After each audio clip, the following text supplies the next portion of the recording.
आज सभी श्रोतागण बड़े ही प्रथम अध्याय से प्रथम श्लोक है जीवन का, उस विषय पर चर्चा करेंगे।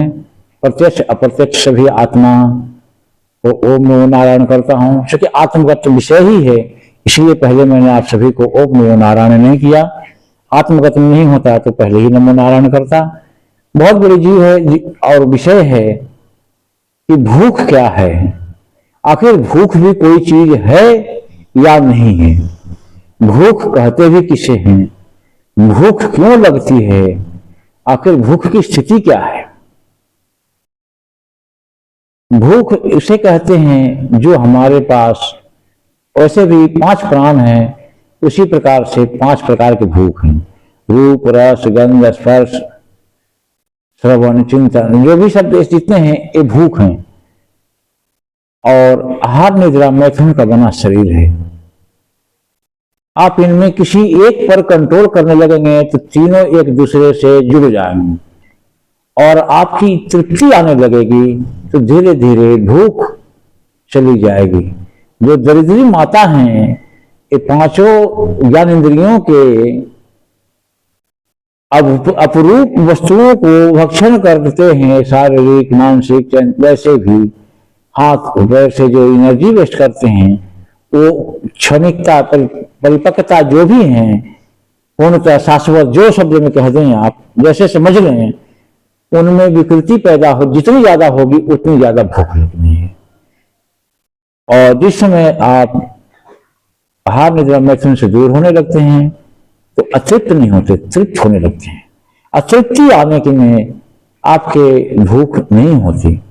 जब तक आप मूलतः तृप्त नहीं है, 5 साल के बच्चे थे तो चॉकलेट में भूख हो जाती थी, 15-16 साल के हो गए तो दुकान के समोसे, चाट, फलाना ढमका, इन तेन में कचौरी, खमन, ढोकला, इन सब में भूख आ गई।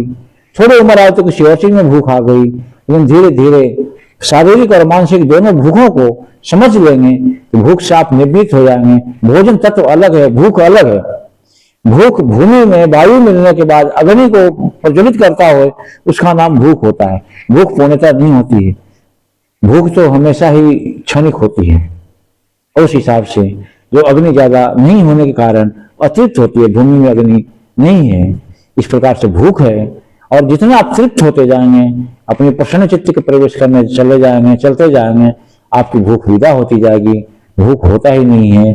प्रकृति के उलझन के कारण हम अपने शरीर, शारीरिक, मानसिक विचारों के साथ, शरीर से कर्मों के साथ ऊर्जा को नष्ट करते हैं। उस शरीर की पूर्ति प्राप्त करने के लिए भूख रूपे कर अन्न, फल, जल सेवन करके वो अपने आप में बैलेंस बनाती है।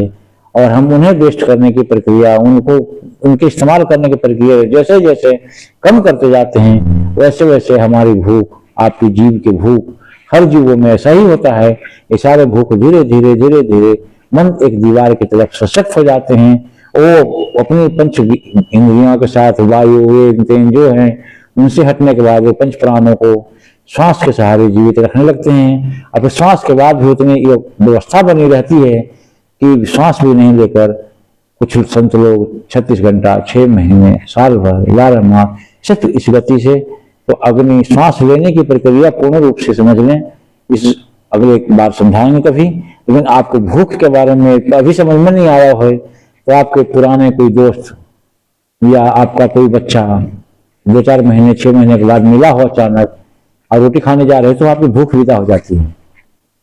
या कोई दोस्त, क्यों भाई भूख कहाँ चली गई? थोड़ी देर पहले तो आप भूख से त्रास थे, अरे रोटी लाओ, चावल लाओ, सब्जी लाओ, फलाना लाओ, ढुमका, चिल्ला रहे थे, लेकिन मिलने आया, थाली छूट गई। क्यों? हमें तृप्ति पैदा हो, थाली छूट गई।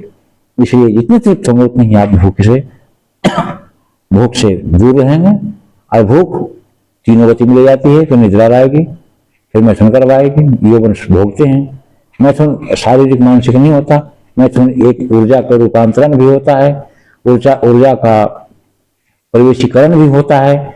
गति ऊर्जा जहां नष्ट होगी वहां पूर्ति प्राप्त करने के लिए 5 प्रकार पंचवायु हैं, वो भूख से, प्रकृति से ही वो 5 तत्व लेते हैं, उसका नाम भूख है। तृप्ति जहां आ गई, सारे ही भूख उनके विदा हो जाती है, फिर चेतन आत्मा होने लगते हैं।